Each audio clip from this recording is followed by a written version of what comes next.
Hey guys, welcome back to my channel learning with Komal. तो guys, आज हम ई commerce के बारे में स्टडी करने वाले हैं। जैसा कि मैं आपको बता दूं कि ये हमारी कंप्यूटर एप्लीकेशन इन बिज़नेस की यूनिट 2 है, ई कॉमर्स। तो ये वीडियो है जो वो फर्स्ट पार्ट है, यानी कि इसमें हम ई कॉमर्स के बारे में पढ़ेंगे, उसके फीचर्स के बारे में पढ़ेंगे, बेनिफिट्स के बारे में, लिमिटेशंस के बारे में। तो जैसा कि आप जानते ही होंगे कि हम अपना वीक प्लान फॉलो कर रहे हैं एम.कॉम क्लासेस का। तो आई होप आपने यूनिट 1 इसकी आपने वीडियोस वॉच की होंगी। नहीं करी हैं तो आप चैनल की प्लेलिस्ट से जाकर इन वीडियोस को भी वॉच कर सकते हैं जो हमने प्रीवियस अपलोड करी हैं चैनल पर। आज हम यूनिट 2 के बारे में डिस्कस करने वाले हैं। जैसा कि आप स्क्रीन पे देख रहे हैं, आपने थंबनेल भी देख लिया होगा, ई कॉमर्स, उसके फीचर, उसके बेनिफिट्स और उसके लिमिटेशंस। तो सबसे पहले मैं आपको बता दूं कि अगर आप चैनल पर न्यू हैं तो आप चैनल को सब्सक्राइब और बेल आइकन को प्रेस ज़रूर कर लीजिएगा, क्योंकि ऐसी ही हेल्पफुल वीडियो हम अपने चैनल पर लाते रहते हैं जो आपके लिए काफ़ी ज़्यादा यूज़फुल प्रूव होंगी। और वीडियो को लाइक करना बिल्कुल ना भूलें। चलिए फिर स्टार्ट करते हैं। तो जैसा कि हम आपकी स्क्रीन पे गिवन है, ई कॉमर्स क्या है। तो ई कॉमर्स में भी defined as the process of buying and selling. यहाँ पे हमसे बोला गया है कि जो ई कॉमर्स है वो एक ऐसा प्रोसेस है जिसमें बाइंग और सेलिंग होती है, एक्सचेंजिंग ऑफ प्रोडक्ट एक्सचेंज होते हैं, सर्विसेज, इंफॉर्मेशन। तो ये सब किनके द्वारा होता है? ये सब होता है वाया कंप्यूटर नेटवर्क्स, जिसमें कि इंटरनेट को भी इंक्लूड किया जाता है। तो process of e commerce is carried out through the use of various technology. अब ई कॉमर्स जो है ना, उसमें काफ़ी सारी टेक्नोलॉजीज़ का यूज़ होता है, तभी ई कॉमर्स जो है वो संभव है, वो पॉसिबल है। तो वो टेक्नोलॉजीज़ क्या हैं? जैसे कि आपको गिवन है कि ईडीआई यानी कि इलेक्ट्रॉनिक डॉक्यूमेंट इंटरचेंज, दूसरा इलेक्ट्रॉनिक मैसेजिंग, तीसरा ऑनलाइन मार्केटिंग, चौथा एडवर्टाइजिंग, एक्सेट्रा। तो ये सारी जो है टेक्नोलॉजीज़ को यूज़ करके जो है ई कॉमर्स का जो है प्रोसेस जो है होता है। हमें अब नीचे एक फिगर जो है गिवन है वो देख लेते हैं। तो जैसा कि आप देख रहे हैं कि ई कॉमर्स सबसे बीच में हमें दिया गया है। तो अभी जो हमने टेक्नोलॉजीज़ के बारे में पढ़ा, यानी कि ईडीआई, इलेक्ट्रॉनिक मैसेजेस, है ना, मैसेजिंग, ऑनलाइन मार्केटिंग और एडवर्टाइजिंग, तो उसमें ये सब इंक्लूडेड है। जैसा कि देख रहे हैं आप, जो सबसे ऊपर वाला एरो है उसमें गिवन है इलेक्ट्रॉनिक डॉक्यूमेंट इंटरचेंज, यानी कि इलेक्ट्रॉनिक फंड ट्रांसफ़र और इलेक्ट्रॉनिक डेटा इंटरचेंज। कि इलेक्ट्रॉनिक डॉक्यूमेंट इंटरचेंज में क्या हो रहा है कि फ़ंड ट्रांसफ़र भी इंक्लूडेड है और इसमें डेटा भी इंटरचेंज हो रहा है। दूसरा हमें गिवन है मार्केटिंग, एडवर्टाइजिंग और electric publishing, sales, customer support, तो ये सब गिवन है। इलेक्ट्रॉनिक मैसेजिंग में ईमेल आएगा और फैक्स आएगा। उसके बाद हमें गिवन है इंफॉर्मेशन शेयरिंग हो रही है, कोलैबोरेटिव, यानी कि एक साथ वर्क किया जाता है इसमें, कॉरपोरेट डिजिटल लाइब्रेरी। तो बेसिकली ये हमें इसके बारे में एक समराइज फॉर्म में फिगर दिया गया है। अगर आप ये एग्ज़ाम में लिख के आएंगे तो ये काफ़ी ज़्यादा इम्प्रेसिव लगेगा चेक करने वाले को भी, कि आपको काफ़ी ज़्यादा नॉलेज है ई कॉमर्स के बारे में। तो इसको आप स्क्रीनशॉट ले लीजिएगा, याद कर लीजिएगा, एग्ज़ाम में काफ़ी काम आएगा ये फिगर। अब हम पढ़ेंगे इसकी फ़ीचर्स के बारे में। ई कॉमर्स का फ़ीचर जैसा कि गिवन है, सबसे पहला है पेमेंट। तो पेमेंट में हमें गिवन है e commerce enable customer and business to make payment by electronic mean such as credit card, smart card. तो पेमेंट कैसे करोगे आप ई कॉमर्स में? तो ई कॉमर्स में कैसे पेमेंट हो सकती है? क्रेडिट कार्ड के थ्रू हो सकती है, स्मार्ट कार्ड के थ्रू हो सकती है, e money and other electronic payment modes. तो इनके द्वारा आप पेमेंट कर सकते हो ई कॉमर्स के थ्रू में। ओके, नेक्स्ट आता है हमारा सेकंड, एडवर्टाइजिंग एंड मार्केटिंग। तो एडवर्टाइजिंग एंड मार्केटिंग में हमें गिवन है कि प्रोडक्ट एंड सर्विसेज की जो है वो एडवर्टाइजिंग और मार्केटिंग की जाती है, which are being offered by a company can be done through e commerce. तो ये भी जो है ई कॉमर्स के थ्रू ही होती है, कंपनी के द्वारा जो है ऑफ़र की जाती है और ई कॉमर्स के थ्रू ये होती है। नेक्स्ट हमें गिवन है support in order to generate more sale. अगर कंपनी चाहती है, बिजनेस चाहता है कि ज़्यादा से ज़्यादा सेल हो, तो pre and post sale assistant can be provided to the customer. यानी कि प्री एंड पोस्ट असिस्टेंस जो है, सेल्स से पहले और सेल्स के बाद जो है असिस्टेंस, यानी कि सर्विसेज बेसिकली हम बोल सकते हैं, वो भी कस्टमर्स को प्रोवाइडेड की जाती हैं। वो किसके द्वारा होती है? ई कॉमर्स के द्वारा होती है। चौथा पॉइंट है इन्वेंट्री मैनेजमेंट। तो इन्वेंट्री मैनेजमेंट में हमें क्या गिवन है कि e commerce help e commerce help in maintaining and reporting the current status of inventory, कि ई कॉमर्स जो है वो हेल्प करती है किस में, मेंटेनिंग एंड रिपोर्टिंग में, किस चीज़ की, जो कि हमारी जो भी इन्वेंट्री का करंट स्टेटस है कि हाँ भाई अभी इतनी इन्वेंट्री जो है वो अवेलेबल है या उसका करंट स्टेटस क्या है, तो ई कॉमर्स इसमें भी हेल्प करता है। Fast, e commerce provide the faster method to buy and sell the product, e commerce जो है वो फास्टर मेथड प्रोवाइड कराता है प्रोडक्ट्स एंड सर्विसेज को बाय और सेल करने का ओवर द इंटरनेट पे, तो फास्ट है ये मीन्स, ठीक है।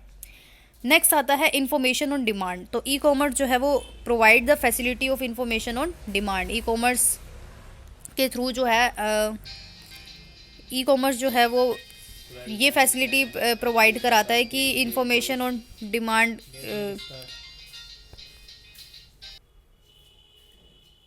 तो जैसा कि यहाँ पे हमें गिवन है इंफॉर्मेशन ऑन डिमांड, तो ई कॉमर्स जो है वो फैसिलिटी प्रोवाइड कराता है किस चीज़ की, कि ताकि भाई जब भी इंफॉर्मेशन मांगी जाए तो ई कॉमर्स जो है वो देने के लिए जो है ये फैसिलिटी प्रोवाइड कराता है। इट मीन्स, इसका क्या मतलब है कि information is provided to the user only when desired by the user, कि भाई इस इंफॉर्मेशन का यूज़र कौन है उसी को ही ये इंफॉर्मेशन प्रोवाइड कराई जाती है कि जिसको इस इंफॉर्मेशन की ज़रूरत है। 7th पॉइंट है sale, sales order for the product can also be generated through e commerce, तो सेल्स ऑर्डर भी जो है वो ई कॉमर्स के द्वारा जनरेट होते हैं।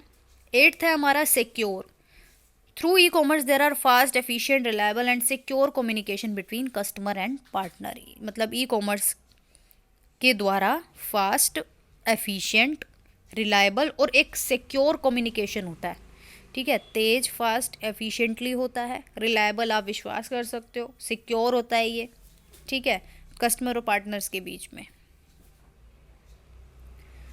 नेक्स्ट आता है हमारा इसकी बेनिफिट्स और इसकी इम्पोर्टेंस क्या है ई कॉमर्स की, तो फर्स्ट हमें गिवन है कि बेनिफिट्स टू ऑर्गेनाइजेशन, तो ऑर्गेनाइजेशंस को क्या क्या बेनिफिट्स होते हैं। पहला है various benefits of e commerce to the organisation are given as follow. पहला हमें गिवन है with the help of e commerce market place of an organisation gets expanded to national and international market, तो e commerce की help से जो market place है organisation का वो बढ़ता है, expanded to national and international market, कि ई कॉमर्स की हेल्प के द्वारा ही जो है एक ऑर्गेनाइजेशन का जो मार्केट प्लेस है वो बढ़ता है, नेशनल और इंटरनेशनल मार्केट में उसका स्थान बढ़ता है ई कॉमर्स के द्वारा। सेकेंड है fast delivery of product and services is possible with the help of e commerce, की भाई फास्ट डिलीवरी भी पॉसिबल है ई कॉमर्स के द्वारा।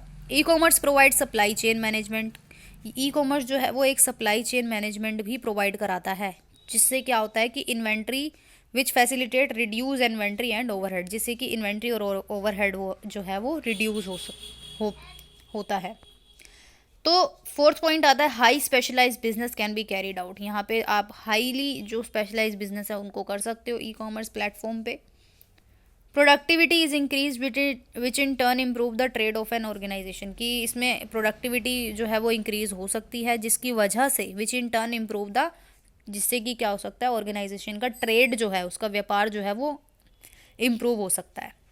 6th है पेपर वर्क इज़ एलिमिनेटेड, यहाँ पे पेपर वर्क जो है बहुत ही कम होता है, मतलब कोई ज़रूरत ही नहीं है इतना करने की पेपर वर्क।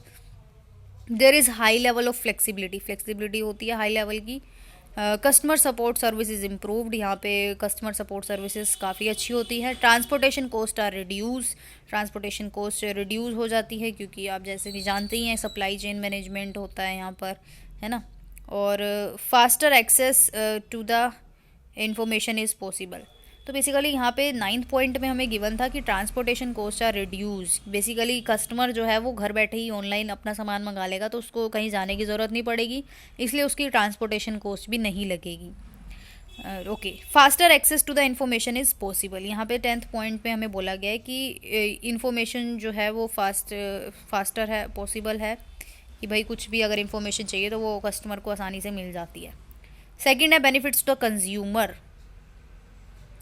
अब कंज्यूमर्स को क्या बेनिफिट होते हैं वो पढ़ लेते हैं। तो various benefits of the e commerce to the consumer are given here as, तो benefits to the consumer, consumer को क्या बेनिफिट होते हैं। सबसे पहला product are quickly received by the customer, customer को फटाफट से प्रोडक्ट मिल गया, उसको क्या दिक्कत है ना। तो ये उस पहला बेनिफिट हो गया। Customer can do business transaction from anywhere, कहीं भी बैठा है वो ट्रांजेक्शन कर सकता है ना। टाइम बचता है उसका। At any time from any location, मतलब जब चाहे रात के 12 बजे या रात को कभी भी वो जो है ये ट्रांजेक्शन कर सकता है, ऑर्डर कर सकता है अपना। Through e commerce more options for a particular product are available to the customer, मतलब ई कॉमर्स के द्वारा ज़्यादा से ज़्यादा ऑप्शंस जो है एक पर्टिकुलर प्रोडक्ट के वो अवेलेबल होते हैं कस्टमर के लिए। कि भाई मान लो प्रोडक्ट, कस्टमर को एक प्रोडक्ट चाहिए, अब उसमें क्या क्या जो है ऑप्शंस हैं, कस्टमर उसमें जो है चूज़ कर सकता है। इसमें काफ़ी सारे ऑप्शंस होते हैं। Customer can participate in virtual auction, virtual auction में भी जो है कस्टमर पार्टिसिपेट कर सकते हैं।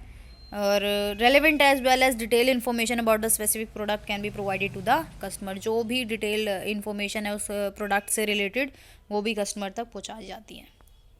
अब आता है बेनिफिट्स टू सोसाइटी। अब सोसाइटी को क्या बेनिफिट है इसके द्वारा। पहला, customer do not need to travel for shopping, customer को जो है शॉपिंग के लिए ट्रैवल नहीं करना पड़ता, जिससे कि क्या होता है रोड्स पे ट्रैफिक कम होता है और एयर पोल्यूशन भी लो होता है। तो इससे क्या हुआ, सोसाइटी को बेनिफिट हुआ।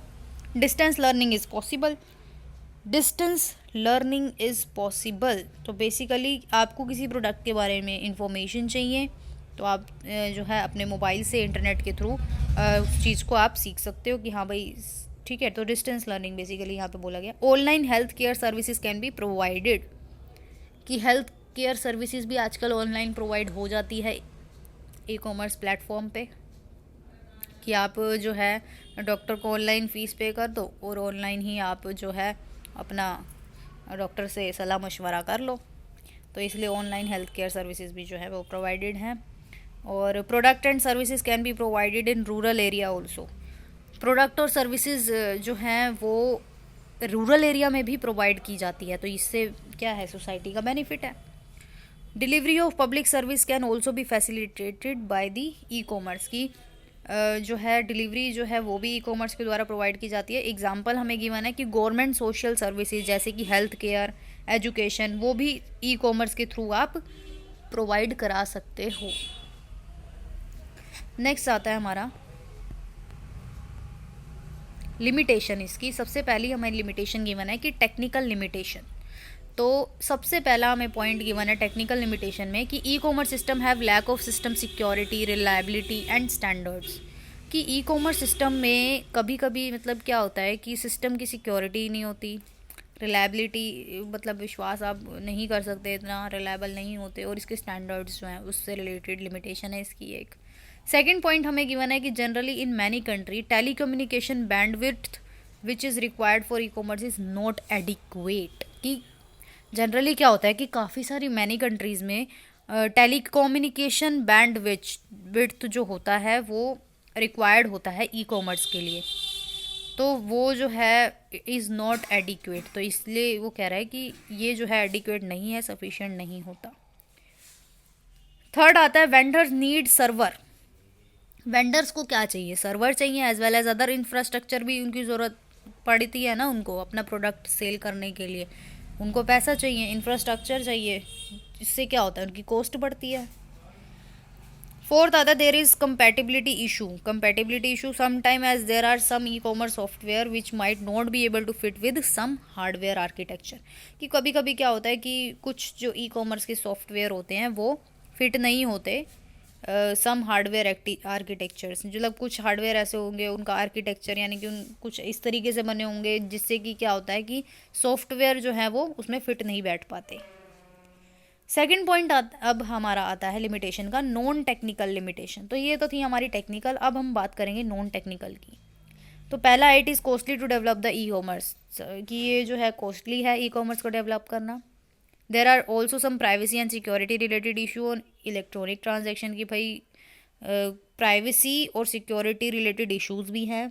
Very small and very large amount of transaction can not be conducted online, कि आपको बहुत छोटी या फिर बहुत लार्ज अमाउंट को अगर आपको ट्रांजेक्शन करना है तो वो आप ऑनलाइन नहीं कंडक्ट कर सकते। उसके बाद बोला गया है e commerce is still evolving and changing fastly, it is not a fully developed aspect, कि अभी जो है ये अभी इसका मतलब इवॉल्विंग है अभी भी, और काफ़ी ज़्यादा फास्टली इसमें चेंजिंग आ रहे हैं, तो अभी ये फुल्ली डेवलप्ड एस्पेक्ट नहीं है। तो there are many legal issue which are still unresolved, काफ़ी सारे ई कॉमर्स से रिलेटेड लीगल इश्यूज भी हैं जो कि अभी तक अनरिजॉल्व्ड है, उनको अभी रिजॉल्व नहीं किया गया। तो there is a lack of enough support services, कि सपोर्ट सर्विसेज इनफ नहीं है, उसमें कमी है। There are not enough buyer and seller yet, अभी तक ई कॉमर्स में उतने बायर्स उतने सेलर नहीं है, मतलब इनफ नहीं है। तो thus on the basis of our given discussion it can be said that e-commerce provide the facility to carry out the business transaction over the internet। तो अभी हमने जितना भी पढ़ा उससे हमें ये पता लगता है कि ई कॉमर्स जो है वो फैसिलिटी प्रोवाइड कराता है बिजनेस ट्रांजैक्शन की ओवर द इंटरनेट पर। और e commerce also provide lot of benefit to the organisation, customer और सोसाइटी। ये बेनिफिट्स भी प्रोवाइड कराता है, लेकिन but there are also some technical और नॉन टेक्निकल लिमिटेशन भी हैं इसकी as well. I hope guys आज का कंसेप्ट समझ में आया होगा। वीडियो को लाइक ज़रूर कर दीजिएगा, कमेंट करके मुझे ज़रूर बताएं वीडियो कैसी लगी। Thank you so much.